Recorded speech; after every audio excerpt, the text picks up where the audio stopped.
Hey, bring your What? partner round and round at the square dance. Yeehaw! We live. Woo! Boom, boom, boom, boom. Welcome, everybody. Welcome to the show. Welcome to the show. Bro, this is going to be just you and me today. Let's All go. right. Some We're going to Brusky be brothers. focused, and we are we don't really have we never are scripted here, but welcome everybody, our millions and billions of fans out there in the world. If you are watching on LinkedIn Live, please make a comment. We will see it. There's about 4 billion people that have my cell phone number, so you can text me if you have something. We're also live on YouTube and Facebook channels, and from Hospiamo to Hospitality Industry Impact Initiative, and We're everywhere, bro. We're everywhere. and many more. Yeah. So the title of today's show is Hotel Winter, bro. And you and I grew up in a very positive mental attitude. You can bust through anything with a good positive attitude. Nothing's impossible, and that's good. But there is one thing that we learned early in a lot of our trainings and stuff like that we've been through, and I'll never forget it. And it's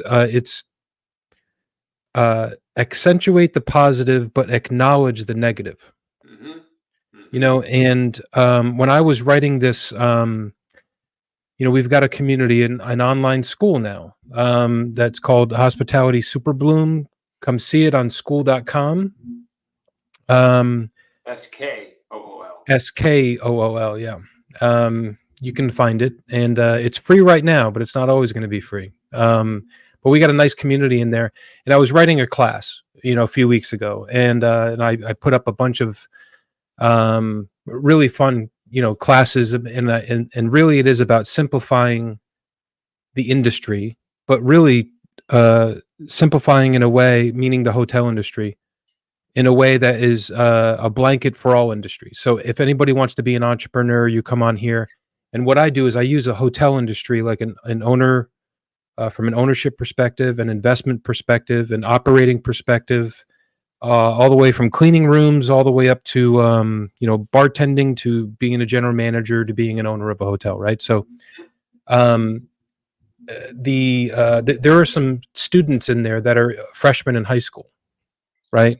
Okay. Yep. And so I was forcing myself to be they're like smarter than I am, but I know that I've got 30 years in the industry, so sometimes I can, just like many people in our industry, we do overcomplicate things. And so I created this Hotel Winter slideshow because it's from the perspective of what if one hotel was actually a lemonade stand.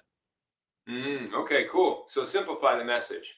Simplify the message, and I'll just share. I'm not going to go through the whole thing right now, but it's you buy a thing for $100, and this is an operating business.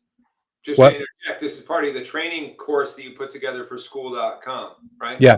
Yep. Fantastic. Okay. Cool. And I everything I do, I try to inject some humor, some sarcasm, and some satire. But in reality, this is accentuating the positive, which I call the beauty of the industry, with the acknowledging the negative, which is the risk in the industry. Cool. Okay.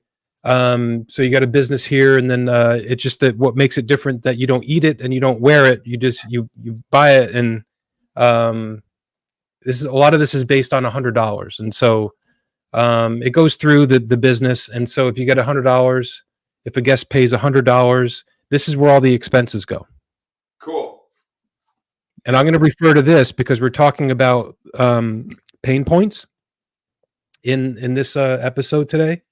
We're going to talk about the LinkedIn message that you and I sent out about our Agile Hospitality Transformation Program. Yep. Which is very audit and certification and building high functioning teams, right? For the future. And so a lot of it has to do with this $40 right here, which I'm going to get back to. And then I take it on through here. Here's the beauty of it. You can control many things. But what happens when you buy a hotel and you spend too much for it and you don't stabilize and you don't save enough money? And this is what's happening right now. Fixed costs, insurance, interest rates. These are fixed costs, taxes. They're going up and they're creeping into the operational expenses, Got it. which is why we are short 500,000 people in the hotel industry, even though revenues have gone up and also average wages have gone up and the total payroll is actually the same as it was, Hmm. but we're doing it with a quarter less people. And when you start looking at these fixed costs rising up, just having done budgeting season for the past, 4 months, and now seeing the reality of January and February coming to become actual, Yeah. the industry, that's why I'm saying, acknowledging the negative, winter is coming. Yeah. And so you're either going to be prepared or not. And so we're going to talk about hotel management companies today. And that's what I call snow tires, right? Here's what general the message is right here. So okay, so snowflakes are the revenue that comes in, but what happens? Snowflakes melt on the ground, right? And that's the risk. You have to spend money. You have to hire people, and it's an up and down industry. Now, the being prepared and what I've been saying, and I've been getting a little bit more aggressive about this, bro. I'm gonna say that, but I've been getting a little bit more aggressive about this because the pain points that I've been pushing out there more publicly, there are a lot of pain points. Yeah. Okay. But you and I, and if we have enough time, I'll play it. I cut it up. It's about 7 or 8 minutes long. But when I was telling you about what my vision is for the capabilities of a hotel management company today, Mhm. it's comparatively high to what's the current state.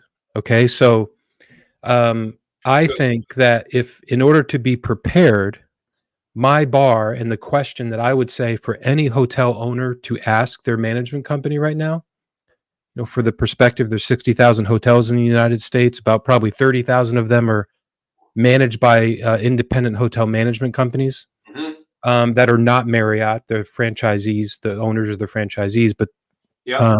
I don't want to overcomplicate. So these independent hotel management companies are hired by the owners to manage the property, which means they employ the people at the property, right? So Got it. Yep. There's two major pain points for hotel management companies and owners. One is those fixed costs. Okay, there's not a lot of things that the owners can do to drop those costs of like interest rates. You just got to wait it out and be smart. And but a huge pain point is the fact that revenues are plateauing. Okay.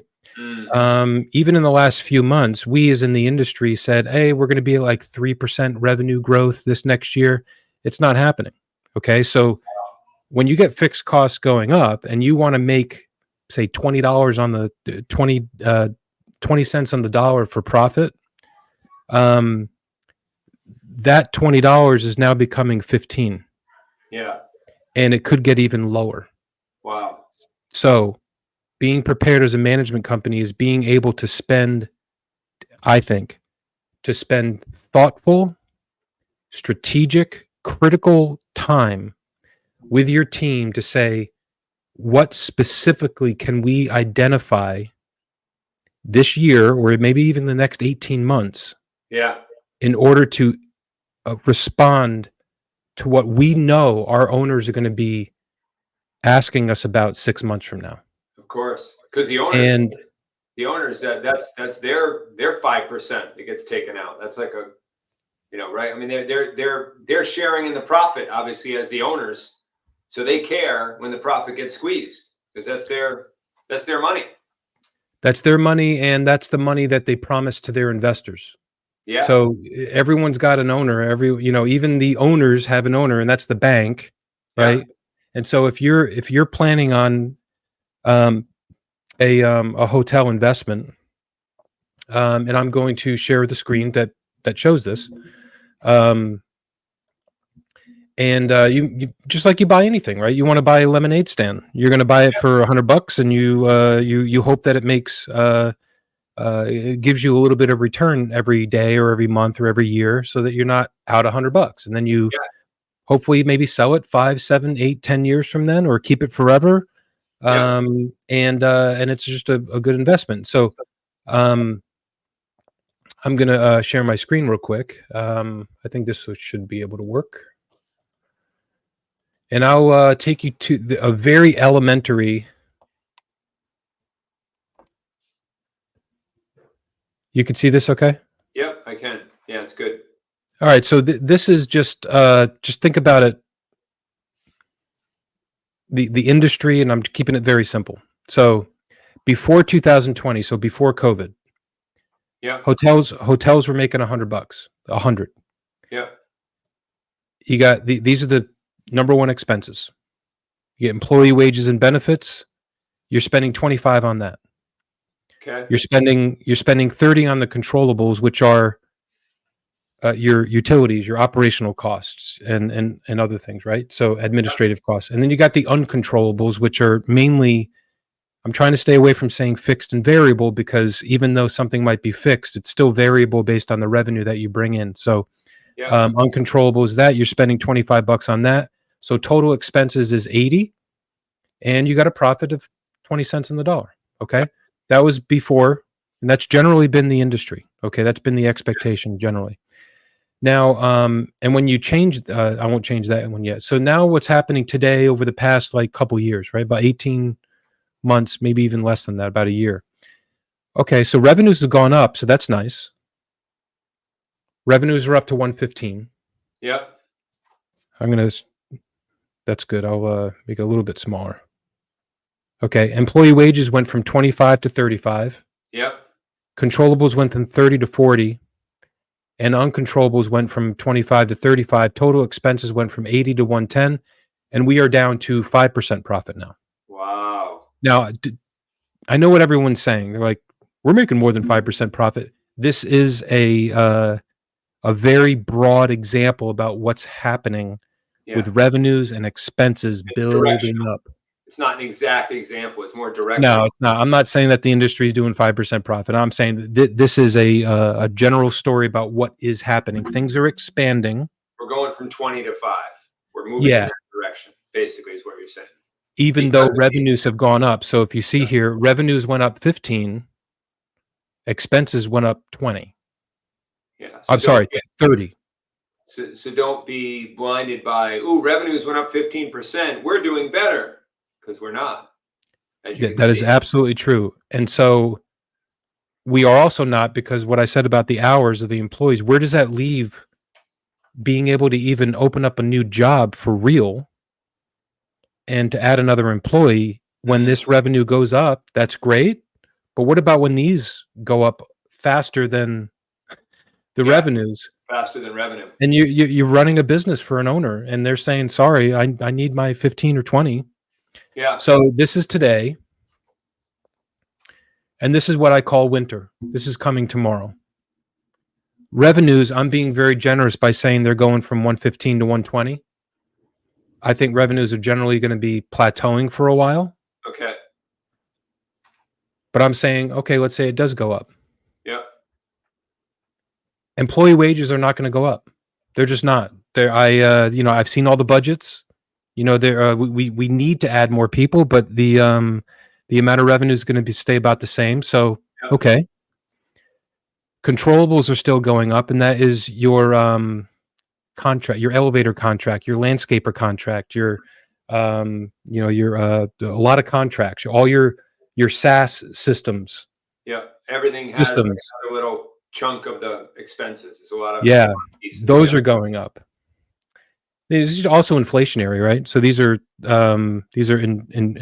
inflated items that are your cost of goods, the cost of bacon, all that stuff. Yeah, everything goes up with cost of goods, cost of living. But if your revenue is not going up, then what you're showing here is what happens. Yeah, and when these fixed costs, like your property insurance and your the interest rates, I mean, you can just look up the news. I mean, if you don't own a house, that's fine, but just you can see what's happening with the banks. charging higher interest rates. So that's all getting up there. So now, from before revenues at 100, now it's at 120. That's great, hooray! But the expensive have gone from 80 to 120, and that's what winter looks like. A big goose egg.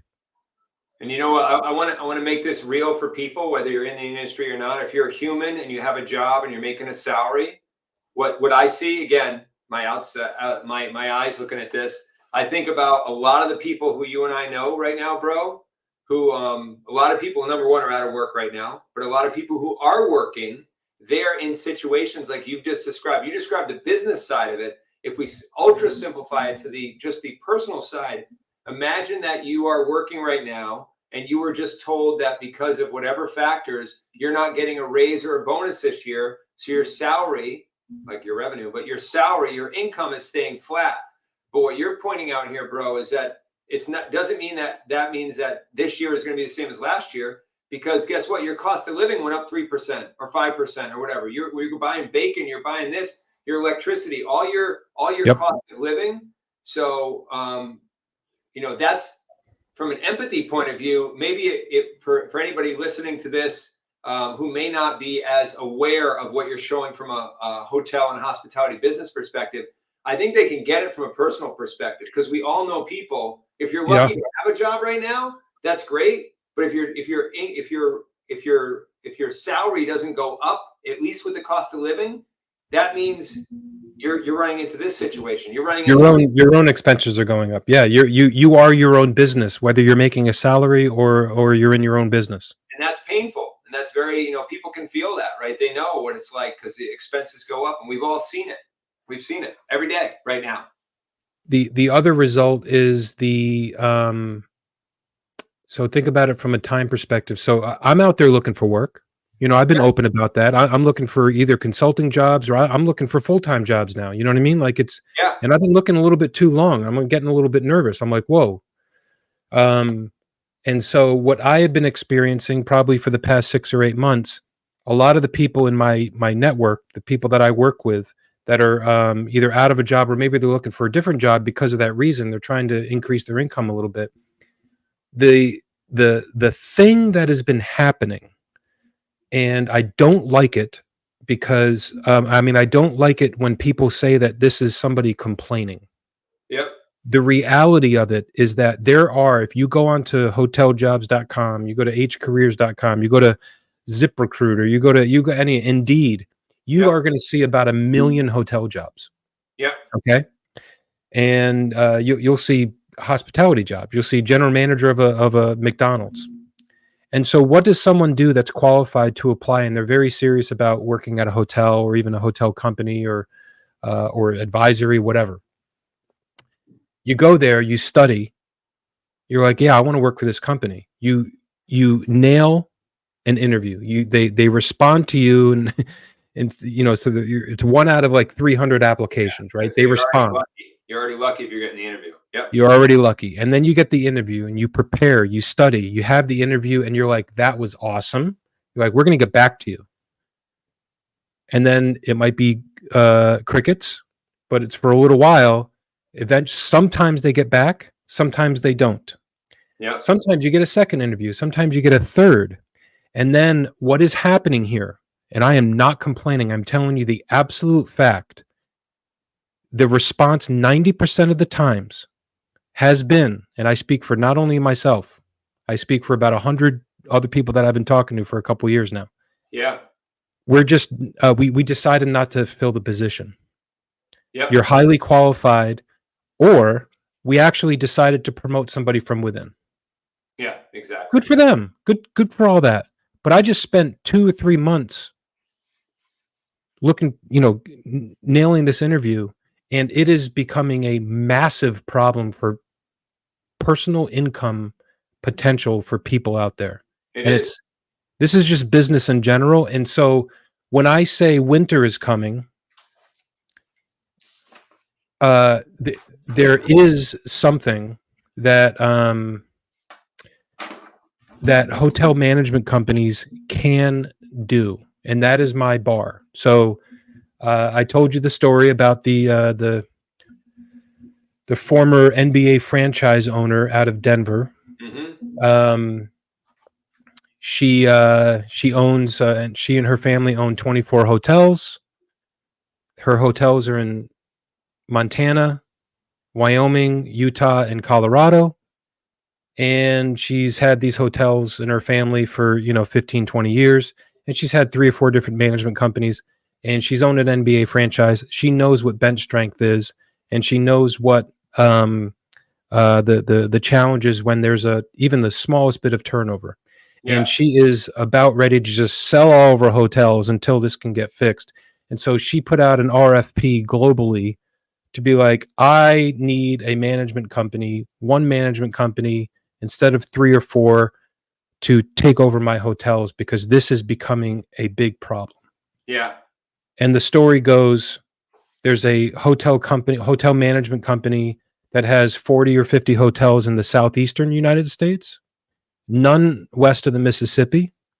And she, the hotel owner, puts out the RFP, and she gets the biggest, the best, and the brightest, the most, the trustworthy, good companies. Like these are solid companies that come, and they're responding to the RFP, and she invited them. So she's got 5 very institutional, highly qualified hotel companies with hotels in her markets. Right. The Southeastern company, the president's name is Bill. Okay. So Bill responds to the RFP and is rejected. And it was the reason that her advisors say, well, you have no hotels even west of the Mississippi.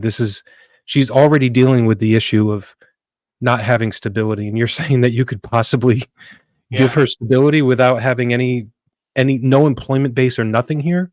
Right. So Bill's company has already gone through this past year the Agile Hospitality Transformation Program. Yep. They went through the free audit. They went through the 30-day audit. They went through the 6-month program. And Bill says, that's okay. Let me get back to you in 3 hours. He calls one of his regional directors of op, said, we got an opportunity. I need you to put the team together. I need about 25 people. Can you do it? Sure. He responds back in a half hour. Here are the names. What do you need? They put together the team. He responds and says, we're coming to Denver. And by the way, the RFP, the pitch meeting for taking over these hotels is 10 days. From now. Yeah. Yeah.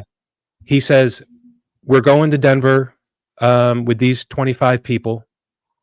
And we are going to disperse, and we're going to do a market analysis, and we're going to visit all these markets in all these 4 states.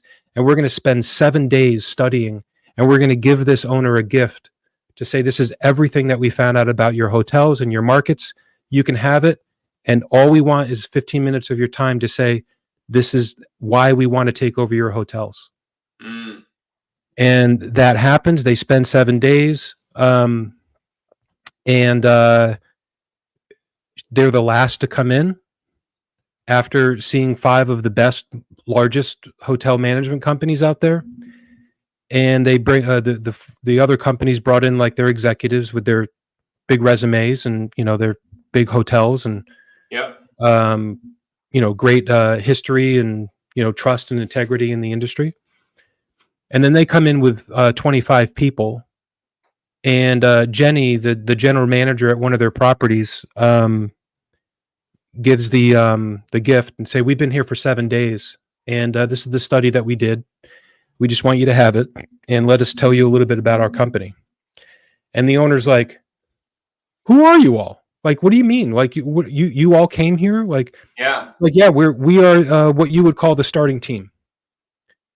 We got 20 of us here. We're assistant general managers, we're directors of sales and marketing, we're housekeeping directors, we're general managers. Wow. And we've been here for 7 days, and our phones have been off the entire time. Mm-hmm. Who's running all your properties? Our bench team is, and everything's great. Everything's wonderful. We haven't heard from them. Our owners are happy, and we're here because we want to show you what we're capable of doing. And we've been here for 7 days, and this is the study. So have this. And she goes, wait, that's enough. I've heard enough. I'm signing. I don't care. That's Let's enough. sign, let's give you the deal. And then boom, that Southeastern company just expanded over the Mississippi River. And what's next? They can grow to Paris. They can grow internationally. Yep. That's the bar, bro. When I talk about pain points, this is the vision. This is the dream. It is it is very possible. Now, there are companies that are wonderful, that are doing this very well, and they're capable and they're prepared. I'm not saying that everyone's not prepared, and I'm not even saying anything negative about the industry or the people that are running these hotels. Mm-hmm. What I'm saying is that time and some money to spend on studying every bit of your operation, and you're going to need to find things, like I said, that your owners are going to be asking you for. Yeah. And the days of reasons, everyone knows what the reasons are. Yeah. They're gone. Yeah. Of course there's reasons. We're talking about them now, and that's a big reason why I am being vocal about this, because I care deeply about everyone that works in the industry. But also, I will not sleep for months if I ever think about saying I told you so, or I didn't tell you, or I had the chance to say something publicly. Yeah. Because we're talking about millions of people, that could possibly be affected by this hotel winter. And I do understand that in a little bit of a way, it's me saying the sky is falling and it's very negative, but I will tell you that as to come full circle as brothers, being very positive and very optimistic, we've been doing this podcast now for 43 weeks. Yeah. And we're very positive. This is the place to come in and express your voice. Very optimistic, very encouraging, and that's good and beautiful, but I don't want it to be sugarcoating anything. Yeah, exactly. And I started to feel like a little bit of sugarcoating, and I was like, you know what? Let's talk about the realness of it. And the school community has kind of taught me to be like, you know what? Let me just give a reality of this. Now, on the positive side, I truly think that this creates opportunity. It really does. It creates opportunity for critical thinking. Okay. I just made another post, and I want to get what your thoughts on, but the post was the SaaS revolution. Yeah, that was a brilliant post, bro. Did you read that? Okay, good. Yeah. So really, that well if somebody misunderstands that, and somebody comments on it, be like, oh, you're anti-tech, you're but it's not the systems or technology, it's the automation of that has kind of removed the thinking, the strategic thinking, and the way that I and many of my contemporaries learned about, like, what does that number mean? Like, I get that, that my labor is up a little bit over last month, but can we sit down and talk about that rather than just being like, yeah, that was a crappy month and we got to do better next month. What's the automation of it? So, I don't know. I just shared a lot. So tell me what some of your thoughts are on that kind of stuff. Yeah. So number one, what you were just sharing is it's really important to have your head in the clouds and optimistic about where we want to go, future, where we're heading, solution mindset, growth mindset. We're going to make it better. But to have your feet in the ground of today, like you started the podcast with, of, hey, it's a dark time right now, and it could be getting darker before it gets lighter. But we're not just going to sit here and complain. We're not just going to sit here and be victims. We're going to approach it with a growth mindset, a winner's mindset, and look for the opportunities, as you said, bro, to make this better. It just means that we have to get to the agile world, that agile word and world that I'm so passionate about, that I've lived and breathed in for the last several decades, is the ability to adapt to change. And the pace of change is ever increasing. And when we were kids, and even before we were born, change was happening, but it was taking a while. It was taking years and decades, right? To go from radio to TV to the internet, right? All these things took decades to happen. Change now is happening right, like super, super fast. And it's scary how fast. And COVID was a very big change shot to the arm for the entire world. Mm. And that was a big wake-up call to say, hey, if you are prepared for change and you know how to adapt yourself and your organization to change, then you can look for the opportunities within COVID to adapt and to grow, right? Maybe you take a hit, but then you get better. So my thoughts on what you just shared is okay, now that we've got the reality pill, winter's coming.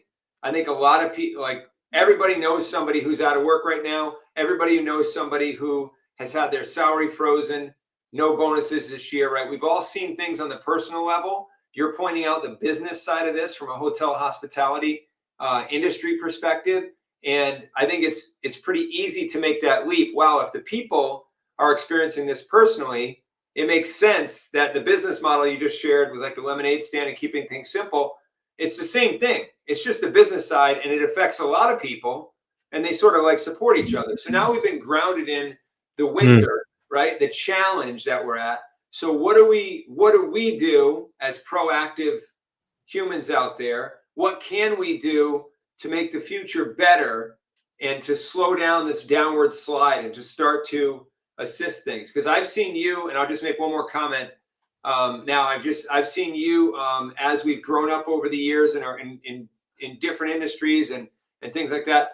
I've seen you and some of the other talented, you is the ones I've seen. We've talked about some of the other talented people on this podcast, but I've only seen you through my life. But I've seen you go to the most challenging situations in your career where there's a hotel who's just downsliding, they're going to lose their franchise flag.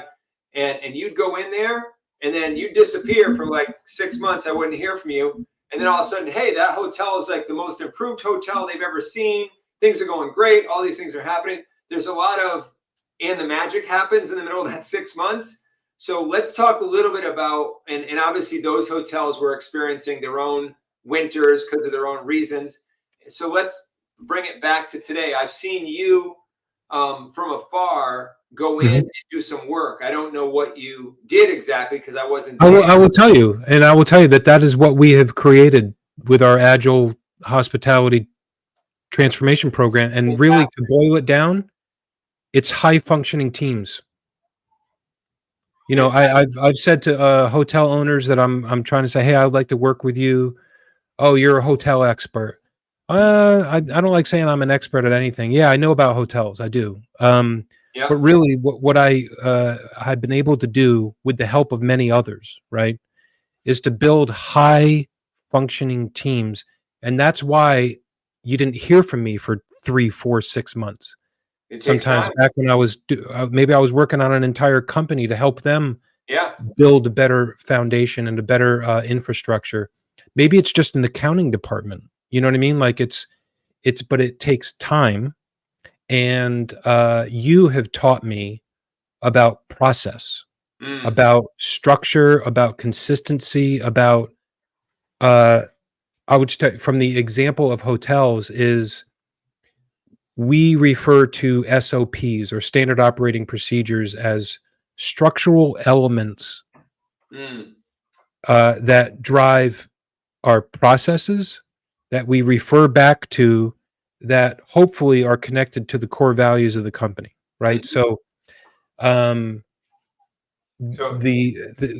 why I talk a lot about SOPs. Is that a lot of those SOPs are like photos on your phone or pictures on your phone. They sit there, you know, and you got them done. That's good. You had to do that. You got a company, you got a board of advisors or whatever, and they're as you got your SOPs, yeah. But you know, when was, like you said, with change, bro? Yeah.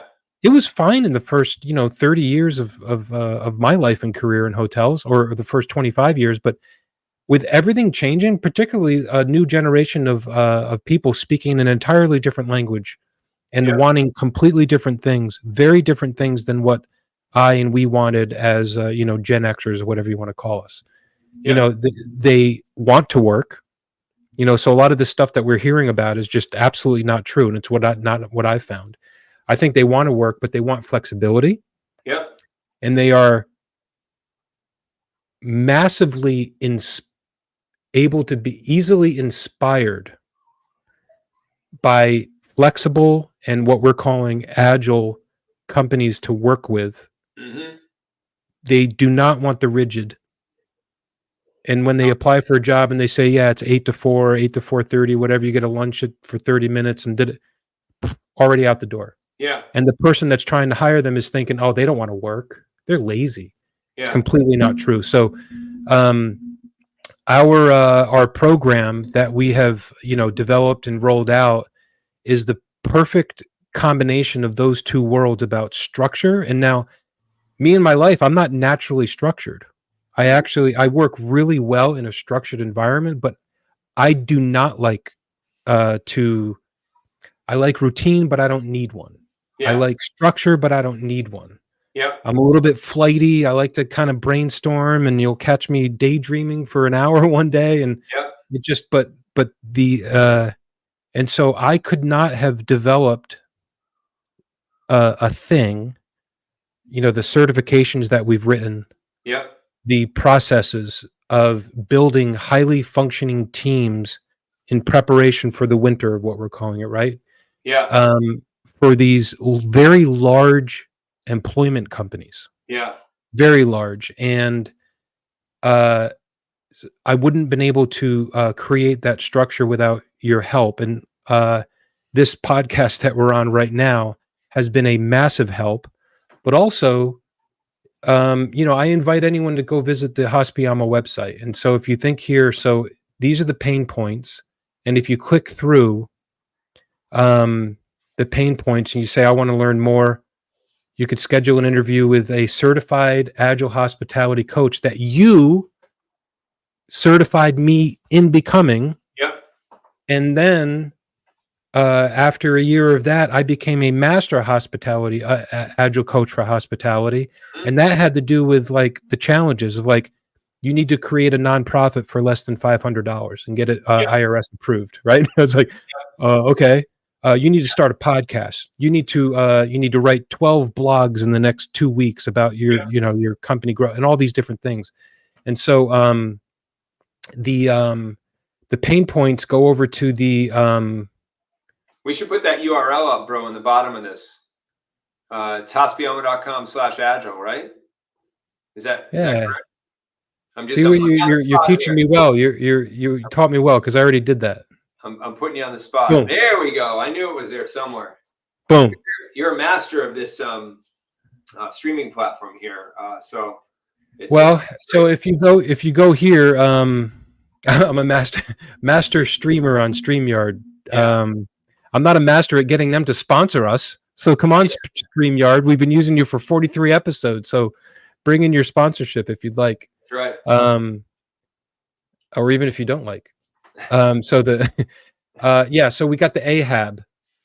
And that is the Agile Hospitality Assessment Benchmarking. That's what we're calling kind of like the audit. Okay. So it's $120,000 worth of value. It's about $20,000. At least 120. And it's at least. It includes certifications. It includes a 10-week certification for 4 people that they handpicked themselves. And so this lasts a lot longer than the audit. They get educational credits that onto the online school. We're going to do I'm glad that you mentioned that about the things that other companies have already done. So the construction industry is a really inspirational to me because, in particular, there's a company here in Charlotte and Atlanta called Choate. Look them up if you ever want anything built called Choate. What Choate did, they decided, like, I want to say it was about 4 or 5 years before COVID happened, they converted from a private company to an ESOP. That's an employee stock ownership plan. Nice. They're employee owned, just like Publix, right? So they are employee owned. And you want to know who didn't have too many problems with labor and construction costs after COVID that everyone else had problems with, or 98%? Yeah, during Choate did not have. They had. I know this for a fact. They did not dip as much as everyone else did. They didn't lose people, and they have a. It's so much more than just treating people well. Yeah. They created structure, and they decided to do something about it, and that's what they chose to do. So, hi to all my Choate friends out there. I'll give you a shout. soon. So the in there, I want to make just a quick comment on certifications, because when that word's been used a lot in the agile tech industry and even in government and a lot of things like that. And most certifications are open a book, read some stuff, memorize some stuff, take a test, and you're certified. This certification we're talking about here, which is in the rare, I would say 1% or less of certifications in the world today, especially related to agile and hospitality, this is an experiential and educational. And also the what I like that you use a lot is the accountability coaching. Yes, it's accountability coaching, but it takes time. It's not just I memorized all this and used my computer to help me answer the questions, and now I paid the $1,000 and I got this certification. That's not what this is. This is real-time experiential with a certified agile professional, guiding you through a period of time and watching you and holding you accountable as you not only learn, but practice what you're learning. And you iterate through that process over a period of time. And then at the end of it all, you're certified. At the end of the 10 weeks, you're not getting certified on day one just because you're smart and you can take good tests.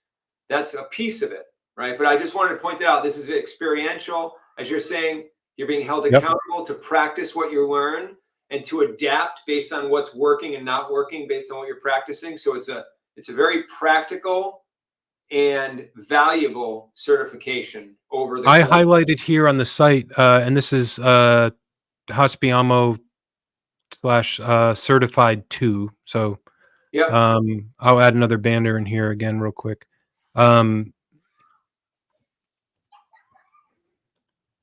So there you go, certified 2.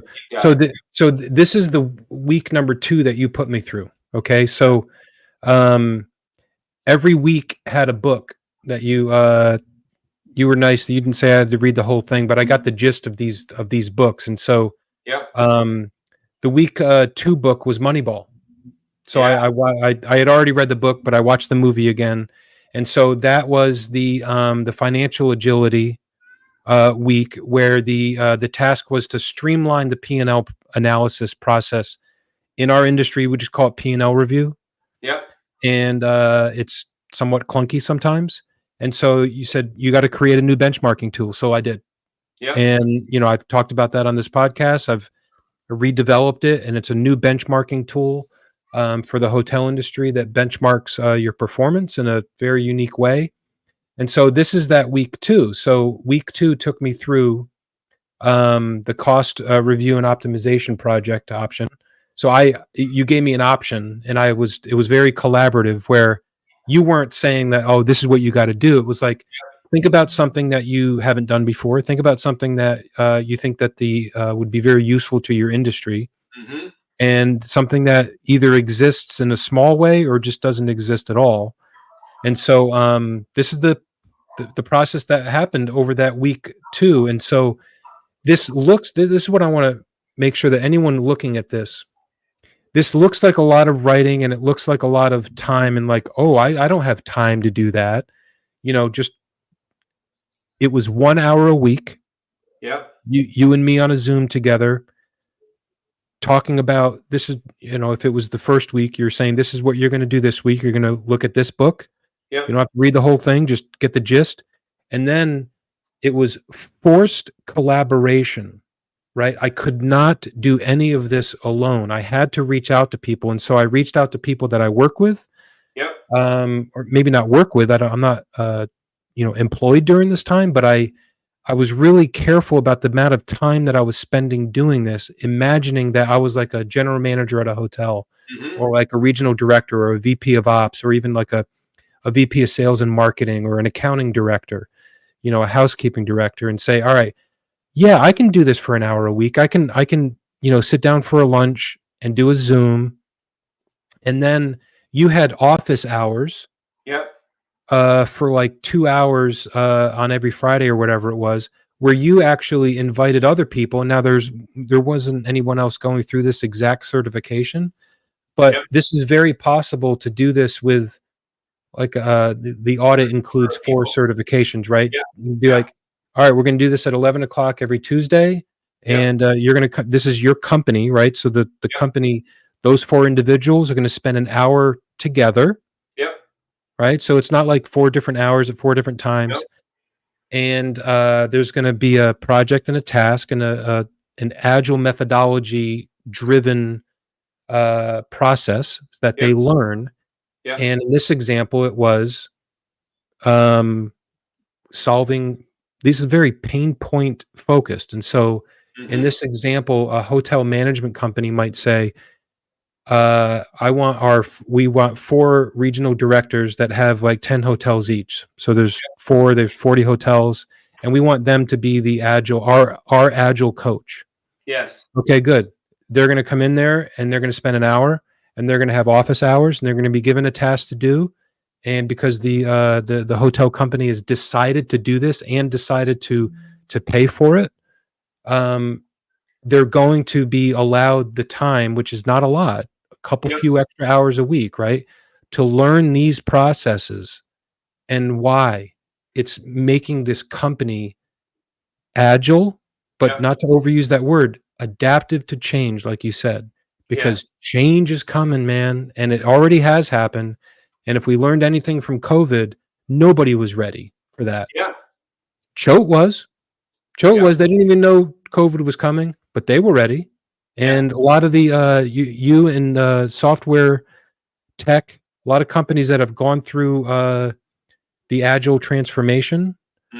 It doesn't even need to be tech, right? It could be just a business in general. Then they were more ready than other people, right? Exactly. Because they were ready for change, the change management. And so that's how I kind of saw this happening as I was going through it. And then after the 10 weeks, I'll put in before you go to that piece, bro. I just want to point out that it's like you're saying, it's only a couple hours a week with the learning, with the interaction, with the support that they need really hands-on. The rest of the time they are doing their job, but they're doing it now from a new they're applying it. And now they're we call it iterating in the agile space, right? So now you're iterating quickly. You have these fast feedback cycles of, hey, I just did this for my improvement project that I'm working on as part of this 10-week program. I just did this. Okay, what happened this week, right? Don't wait till the end of 10 weeks and then tell us what happened to adapt and adjust. What happened this week? What worked? What didn't work with your plan this week? Okay, now we're going to adjust. And the next week we go in and we do the next piece of the program. But you're constantly practicing what you preach, practicing what you learn. And that gives you the ability to get value. My point in saying this is that it gives the company and the individuals the ability to get value from this on day 1 and day 2 and day 3. You don't have to wait for the 10-week certification. You don't have to wait for it to realize everything. Huge. Every day you are getting value and you're seeing value with the transparency of the tools and processes that we put in place. So you're seeing it from day 1. You don't have to wait. And that's why we can guarantee cost savings. Exactly. Right. So with this audit, with the transformation program, and I'm saying this publicly, we guarantee a certain amount of cost savings that you can say as a hotel management company, this is what we're doing, Mr. and Mrs. Owner. From day 1, we're going to start identifying things because we're spending time on how to do this. A great example is efficient contract management.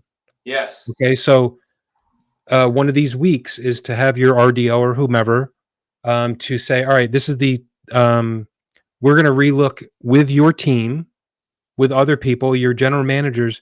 You're going to pick out your top, contracts. Maybe it's a business intelligence system. Maybe it's an employee scheduling program. Maybe it's your landscaping contracts. Maybe it's your energy bills. Maybe it's your water bills. We're going to spend a little bit of time and stare at these things and look for ways of an opportunity. We're going to learn, and ideas are going to come. And you're going to write down those ideas, and we're going to say, "Hey, Mr. Management Company, Mrs. Management Company, this is what we recommend doing." And that's what. Okay, good. Now let's do it. And the process is created, and you say the iteration. You're applying your learning immediately from day 1, and that's why we're able to guarantee cost savings. And that's why we got to do this now, as in the industry, because the winter's coming, right? You saw those other costs, and that's so you want to get a jump on this now. Anybody who's you want to get a jump on it, and I'm very careful, bro.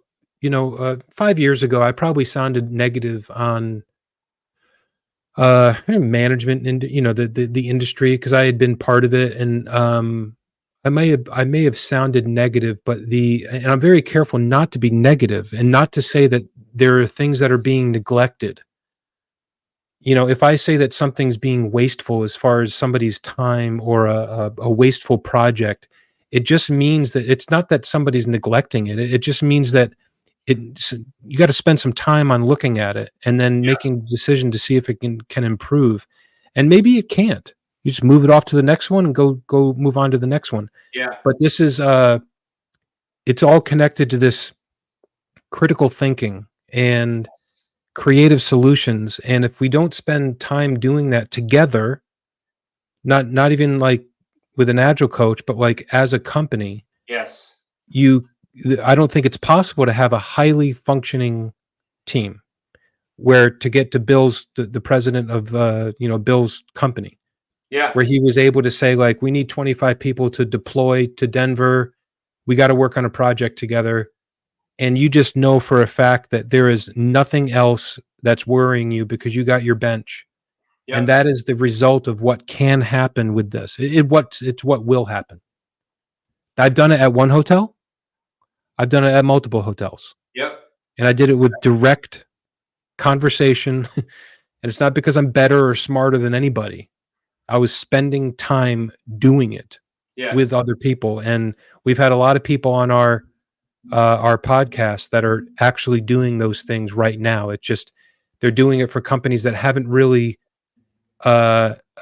expanded their bandwidth, maybe, or they haven't decided that this is what we're going to have everybody do, right? Exactly. Yeah. Such as like another vision is like daily stand-ups, as we call it. That was the first domain I ever bought, Hotel Stand-Up, and I still have it, but it's nothing there. But it was based on this philosophy. This is almost 20 years ago now, when you were coaching me on like entrepreneurship and stuff. And I said, I think that every day, if you have a company with 40, 50 hotels, I don't know of any right now, and I know a lot of them, that can confidently say 9:30 every single day, every one of our hotels have a stand-up, and this is the agenda, and they send us their notes, and there's a whole process. That is not difficult to do, but you have to make a decision to do that. And this coaching program teaches your people to do it and to maintain it, right? And so I had this vision of these stand-ups being able to be streamed to other properties in their portfolio, so that they can learn and be a part of it too. Yeah, exactly. And stored and watched by other people that are, in the corporate side. And it really connects. That's just one thing out of 100 things that you can implement to create that, to connect the culture of what you want to have. If you're based in Atlanta and you got 40 hotels that are, on average 500 miles away.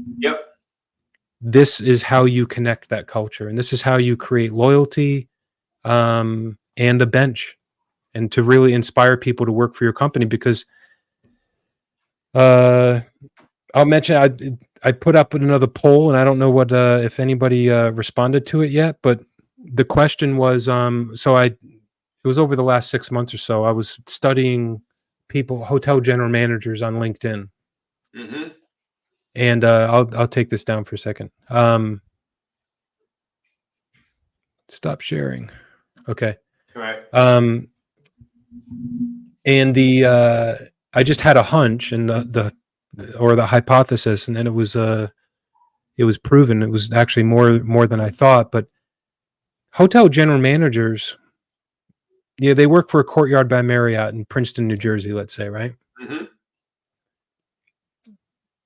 You're working for a brand. You're working for Courtyard by Marriott, and you go through all this training, and it's wonderful, right? That's the franchise. The owner is the franchisee. They pay the 10 cents on the dollar to be a franchise. They hire a third-party management company or an independent hotel management company. That's my employer. Yep. I don't work for Courtyard by Marriott. I know most people think they do, but you're right. They might think they do, but that's what they put on LinkedIn. I never did that, but they're putting out that, I'm Adams and Bruschi. I'm the general manager of the Courtyard by Marriott in Princeton, New Jersey. I don't work for Courtyard by Marriott. I'm in Princeton, but I work for XYZ hotel company. Right. And so, and those XYZ hotel companies, they work hard they are the employer. Yeah. They're the invisible behind the sines. Yeah. And they should, there's no reason that they should be invisible. There's like I was so proud, and I'll name them all. Like you all know me. You can go on my LinkedIn. You can see who I've worked for. I've worked for some really good, great companies that I was amazed and super proud to work for. Right. And it wasn't because they were better than anyone else. It was cool. I'm like, Peachtree is a good example. I worked for Peachtree for a very short period, 8-9 years ago or something. But I was really proud because, none of the hotels had a Peachtree, brand on it. You know what I mean? Yeah. Like I enjoyed it. And then the hotel general managers, we had a culture. Like it was something that we talked about. Like, what does it mean to work for Peachtree? Right. Yeah. And I'll give them a shout out. I think they're a great company. I really enjoyed my time there. Short as it was, but I really enjoyed it. And they got a nice brand going on and there, but you'll never, maybe there's some Peachtree hotels out there, but it's not theirs. That's their company, and that's the employer, bro. It is like, besides being like a dad and like a best friend and a brother and a family member, being an employer is a massive responsibility that I have the utmost respect for. So why not put that name on your LinkedIn and on your resume and be, regardless of if you're going to stay or go or whatever, slap it on there because that is their brand. Yeah. But it's something in our industry that's just weird. It's like, I know there's reasons, but I just would love to see some sort of revolution where people are like really promoting these independent hotel management companies that they work for. And like they're take pride in it. I work with several of them and I'm so proud that I get to talk with them, granted, I do have empathy that other people might not have, having worked like at the property level for so long in my career. But it's just awesome. I understand the work that goes into that, like all the background stuff of a human resources department and the writing of those SOPs. There's not a lot of things that are easy. And that's why I'm so inspired and so appreciative of you and, Dave Chan. Shout out to Dave. You're Chief Operating Officer? Yes. Yeah. Yep. We're going to record something next week or later on this week together. And and then you have a, your tech agile talent acquisition community that you're a part of, and over the last year or so, it's been so cool to interact with them, right? Yeah. Like I'll make a post about hotels, and there's a software developer in South Florida that happens to know you, and they like my stuff. Yeah. These are very different worlds, and I'm so inspired and so thankful. And I don't find anyone else spending as much time as you and I that are putting these two worlds together. Yep. And I believe in it so much, and I'm really excited about it. And we can have a whole nother full 2-hour episode, and I'll just spew how excited I am about it. But this is actually something now that we have that we can put out to the world. And so please, visit the website here. Go visit my bro at matt@agilegamechangers.com. Visit me at who am I? What is my name? Adam at hospiamo.com. Hospiamo.com. And then visit our the Agile Transformation Program. There's a lot of different ways to learn more about that.